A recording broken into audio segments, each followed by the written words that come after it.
Evangelho de João, capítulo 17, nós vamos estar lendo do versículo 18 ao versículo 21. Evangelho de João, capítulo 17, do versículo 18 ao versículo 21, que nós estaremos lendo agora. E a palavra de Deus diz o seguinte: assim como tu me enviaste ao mundo, também eu os enviei ao mundo. E por eles me santifico a mim mesmo, para que também eles sejam santificados na verdade. E não rogo somente por estes, mas também por aqueles que pela tua palavra hão de crer em mim, para que todos sejam um, como tu, ó Pai, o és em mim, e eu em ti, que também eles sejam um em nós, para que o mundo creia que tu me enviaste. Glórias a Deus, meus amados.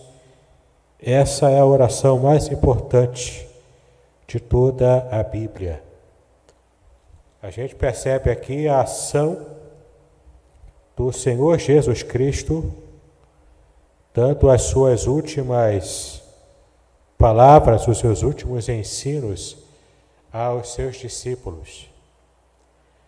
É interessante que nas horas mais críticas da vida humana, nós temos a tendência de entender e buscar entender aquilo que é o mais essencial para a nossa vida. Isso acontece em qualquer situação de crise, qualquer circunstância que possa ser um divisor de águas na vida de todo ser humano. Essa semana saiu o relatório do grande site, do grande portal de pesquisas internacional, o Google, e todo ano o Google ele apresenta as suas pesquisas e os seus top 10 das frases, dos nomes mais pesquisados ao longo do ano. E essa semana já saiu.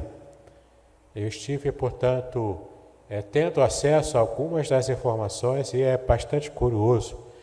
É bastante interessante porque o Google, na verdade, ele se apresenta hoje como uma espécie de oráculo da vida moderna, onde as pessoas fazem diversas perguntas a esse site, perguntas e detalhes que muitas vezes a pessoa não tem coragem de falar com alguém da família, com algum amigo mais chegado, até mesmo com um terapeuta. E as pessoas então fazem essas perguntas, muitas vezes até íntimas, ao Google. E desse ano, muito especificamente, uma das perguntas e as maiores buscas que foram feitas no Google foram como ensinar uma criança a ler, como ser criativo numa quarentena, o que é lockdown. Fizeram várias perguntas, inclusive como cozinhar feijão, arroz, como fazer comidas mais básicas. As pessoas tiveram que buscar essas informações e muitos que não tinham esse costume de fazer esse tipo de comida ou esse tipo de envolvimento com as suas crianças ao longo de muitos anos, esse ano teve que se esforçar para poder reaprender a valorizar aquilo que é essencial para a nossa vida, que são os relacionamentos, que são as atividades mais básicas para a nossa sobrevivência. Eu achei bastante curiosa essa pesquisa, esse relatório, na verdade, porque muitas vezes a gente não se dá conta do quanto precisamos estar plenamente focados naquilo que realmente é essencial para a nossa vida. E só quando perdemos o chão, perdemos alguma diretriz para a nossa noção de normalidade, é que a gente se dá conta do quanto precisamos valorizar o que de fato é essencial. O Senhor Jesus Cristo, quando esteve no final da sua vida terrena, ele já havia, nesse momento aqui, algumas coisas Jesus já havia feito. No capítulo 16, ele havia ensinado os seus discípulos sobre quem era o Pai. Se você for ler na sua casa com cuidado o capítulo 16 de João, você vai ver o ensino que Jesus trouxe sobre o Pai. Aqui no capítulo 17, o Senhor está focando a sua atenção nos últimos ensinamentos que ele estaria dando aos discípulos, aos seus discípulos mais próximos, mais imediatamente. E depois também, depois de dar alguns ensinamentos, ele apresenta a sua oração, conhecida na tradição cristã como a oração sacerdotal. E nessa ação, nessa oração, ele coloca a sua vida e o seu ministério entregando tudo ao Pai.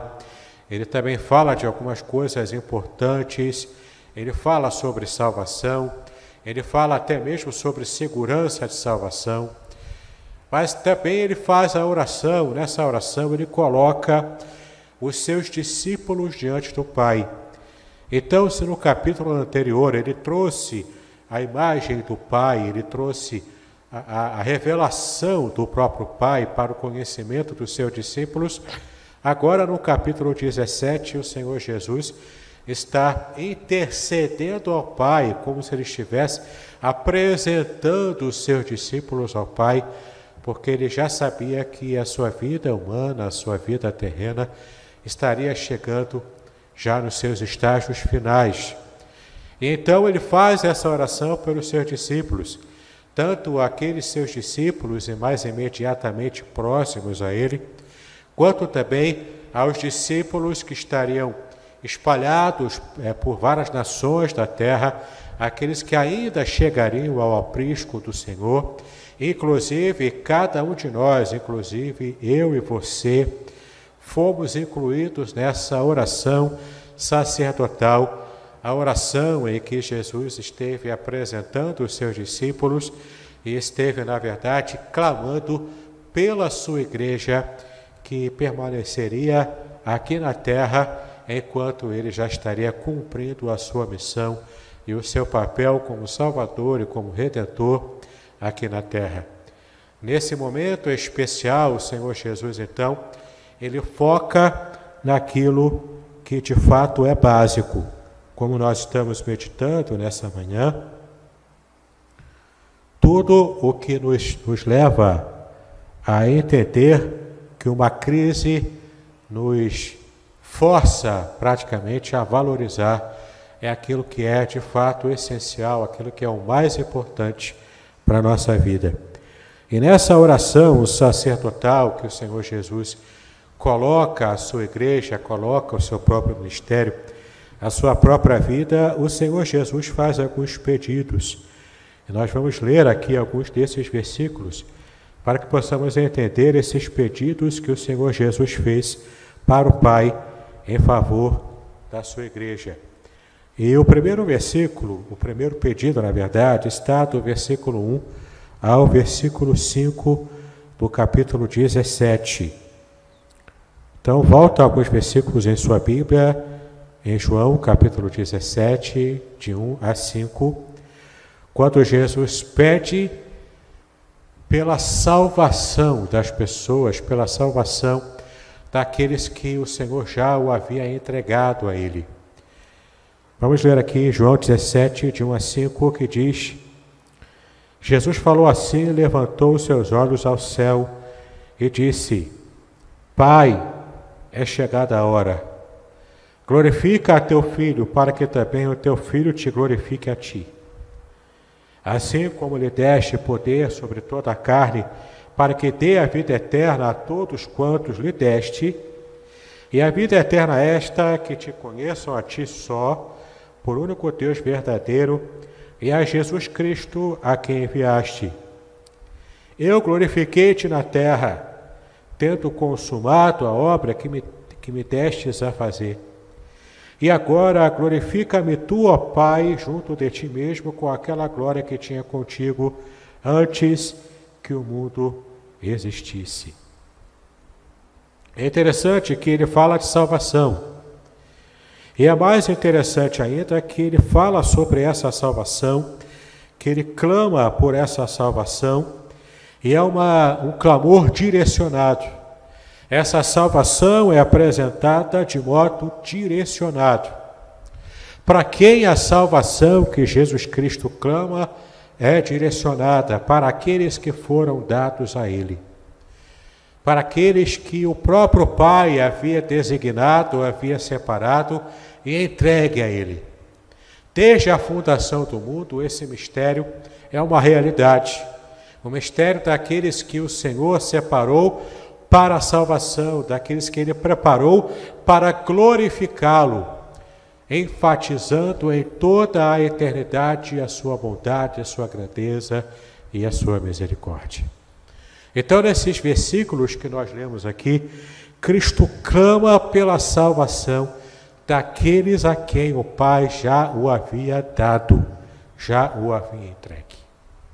E é muito bacana a gente perceber aqui esse cuidado que o Senhor Jesus tinha, porque o seu ministério era justamente o ministério da reconciliação, o ministério da salvação, o ministério da vida eterna, que ele trabalhou, que ele se esforçou, que ele entregou a sua própria vida para produzir na experiência da raça humana, naqueles que foram entregues pelo Pai, para que o Senhor pudesse arrebanhar nesse rebanho celestial, nesse rebanho especial. Ele clama, portanto, pela salvação daqueles que já foram preparados para isso. E além disso, do versículo 6 ao versículo 14, o Senhor Jesus faz uma nova etapa no seu pedido ao Pai, nessa oração sacerdotal, nessa oração especial, onde toda a igreja do Senhor é incluída. Do versículo 6 ao versículo 14, o Senhor Jesus clama ao Pai pela segurança da salvação desses que já a receberam. Vamos observar o que o texto diz em como o Senhor Jesus esteve orando. Manifestei o teu nome aos homens que do mundo me deste. Eram teus, e tu nos deste, e guardaram a tua palavra. Agora já tenho conhecido que tudo quanto me deste provém de ti. Porque lhes dei as palavras que tu me deste, e eles as receberam, e têm verdadeiramente conhecido que saí de ti, e creram que me enviaste. Eu rogo por eles, não rogo pelo mundo, mas por aqueles que me deste, porque são teus. E todas as minhas coisas são tuas, e as tuas coisas são minhas, e neles eu sou glorificado.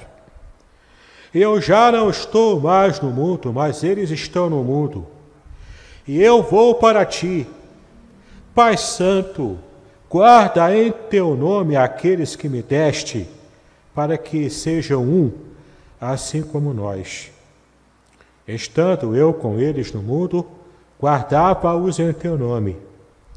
Tenho guardado aqueles que tu me deste, e nenhum deles se perdeu, senão o filho da perdição, para que a Escritura se cumprisse. Mas agora vou para ti, e logo a minha alegria... Mas agora vou para ti, digo isto no mundo, para que tenham a minha alegria completa em si mesmos. Deles a tua palavra, e o mundo os odiou, porque não são do mundo, assim como eu não sou do mundo. Ele clama, então, pela salvação daqueles que lhe foram entregues. Ele clama ao Pai que dê segurança, que dê fortaleza diante do ódio que o mundo estaria apresentando aos seus discípulos. Ele clama para que o Pai sustente, para que o Pai segure, proteja, para que o Pai esteja trazendo todos em sua cobertura.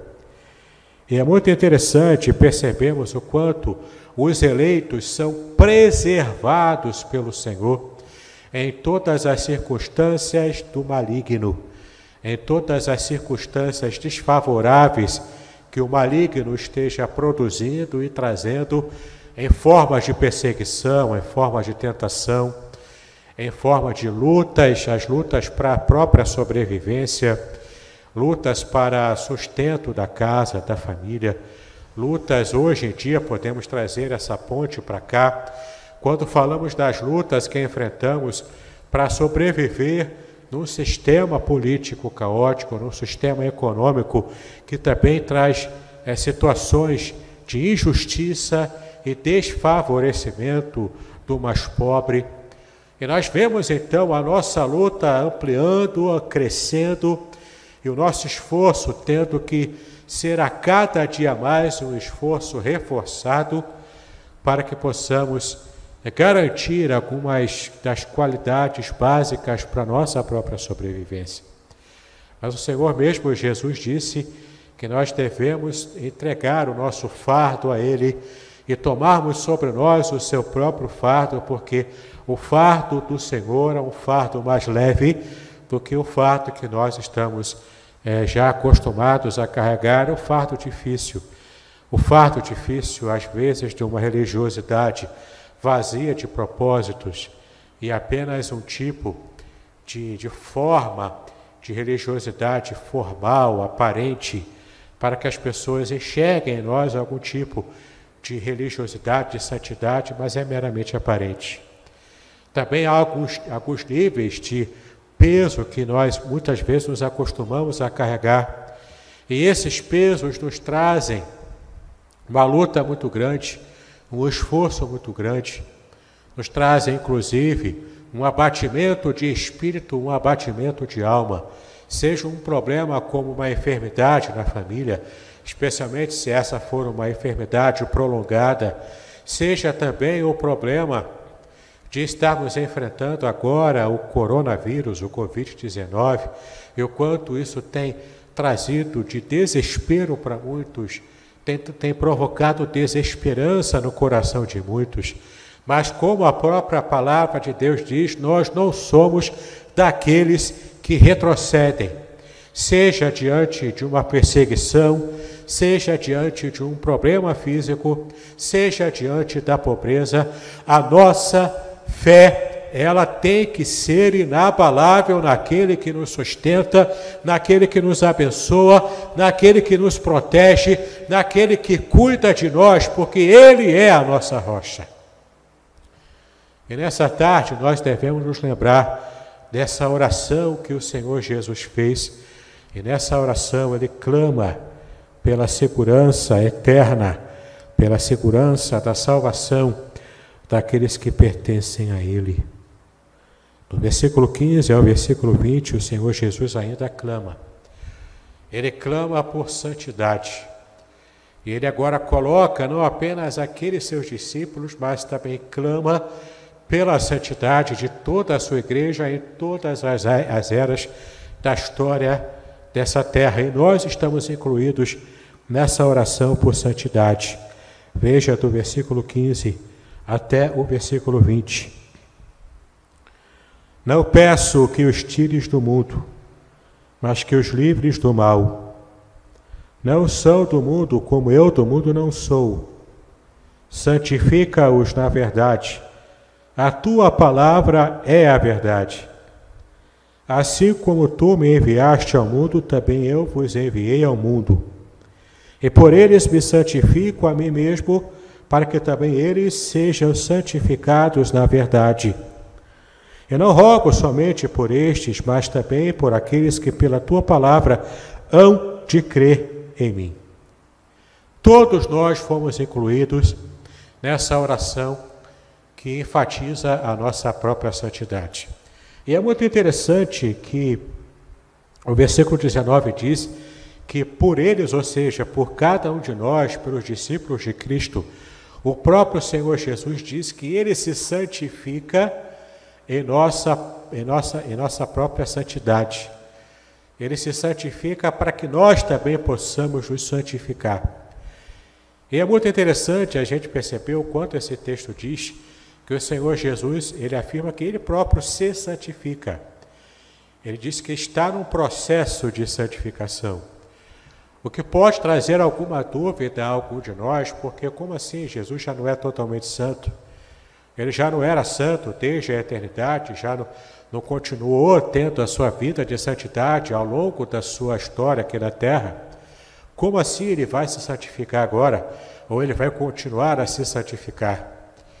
Para isso nós temos que resgatar o conhecimento bíblico, que na Bíblia santificar significa separar-se, ou seja, focar-se, ou seja, estar dando completo foco, completa atenção a um determinado assunto, a um determinado tópico da nossa vida espiritual.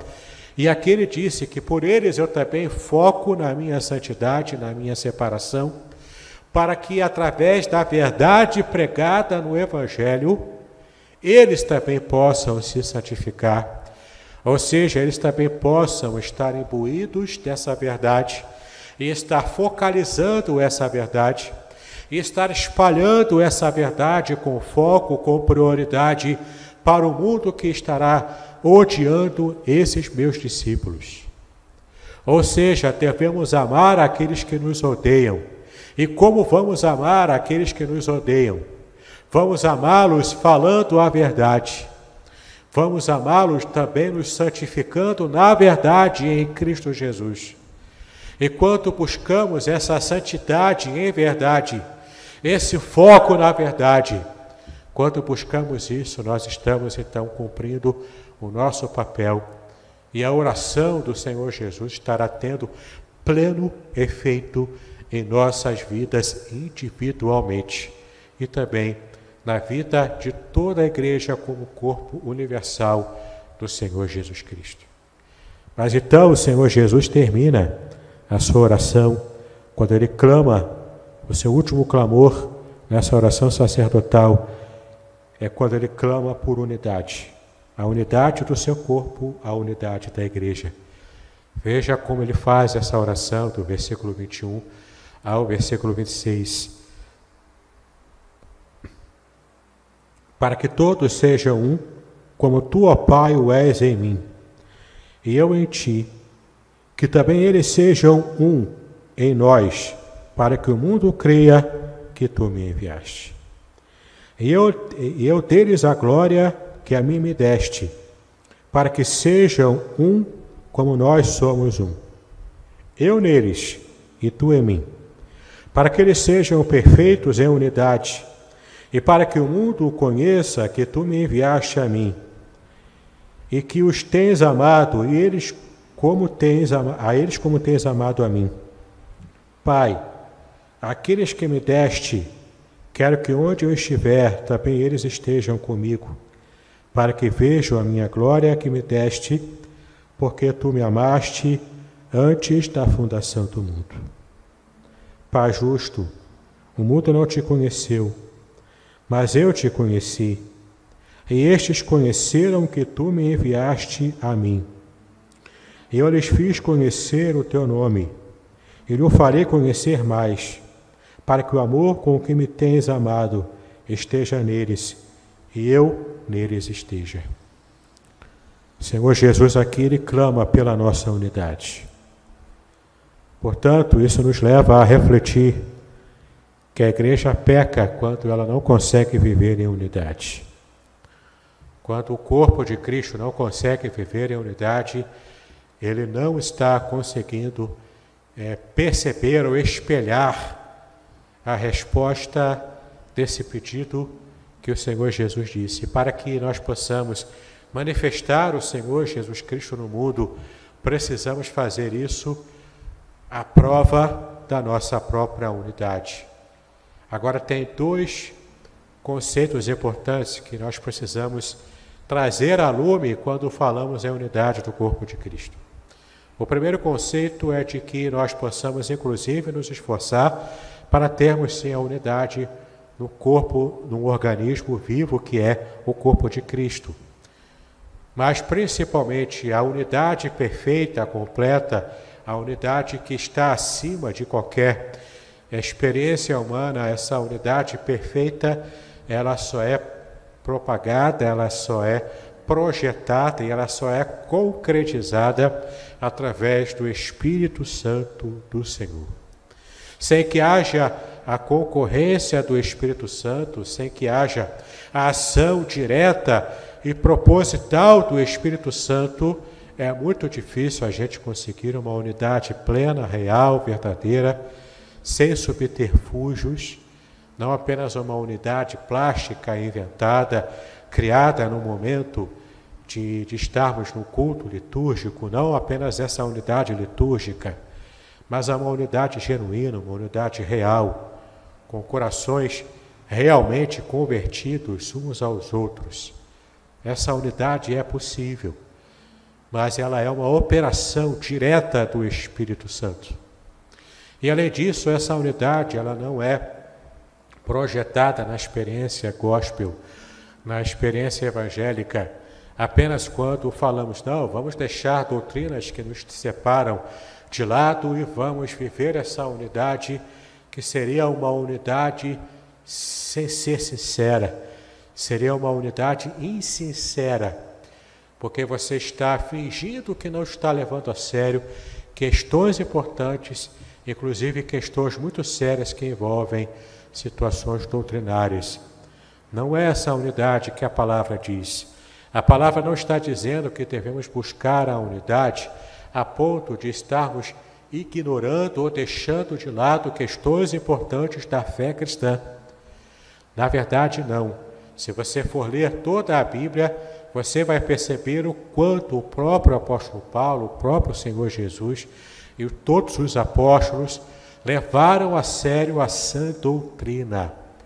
Nós também não podemos ignorar a sã doutrina e estarmos engolindo as heresias que o mundo vai produzindo em nome de uma unidade, que na verdade não tem se revelado uma unidade bíblica, uma unidade cristã de verdade.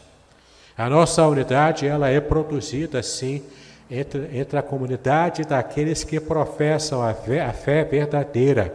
A comunhão verdadeira acontece no seio da fé verdadeira vivenciada entre aqueles que já foram chamados para a salvação em Cristo Jesus. Então, meu querido, minha querida, não se engane, não há unidade quando há divergência doutrinária séria nas questões realmente sérias da vida cristã, daquilo que é essencial para a fé cristã. Portanto, o Senhor Jesus está clamando aqui pela unidade do seu corpo, da sua igreja. E nesse clamor pela santidade, pela unidade, pela certeza da salvação, Ele está também incluindo a mim, está incluindo a você. Que nessa tarde possamos, em nome de Jesus, levar a sério todas essas questões e principalmente ter o nosso coração livre de qualquer amarra, suave diante da presença do Senhor. Porque por mais que enfrentamos problemas, por mais que enfrentemos dificuldades, por mais que as lutas agora estejam ainda maiores do que a que já enfrentamos ao longo do ano, ainda assim, meu irmão, minha irmã, o Senhor está conosco. E Ele se preocupou com cada um de nós na sua oração, na oração especial, a oração sacerdotal por toda a sua igreja. Aquiete o seu coração. Seja feliz em nome de Jesus, porque o Senhor Jesus se preocupou com você no momento de maior negritude, no momento mais difícil da sua vida, no final de sua vida. Que o Senhor te abençoe, que o Senhor fale abundantemente ao seu coração e ao coração de cada um de nós.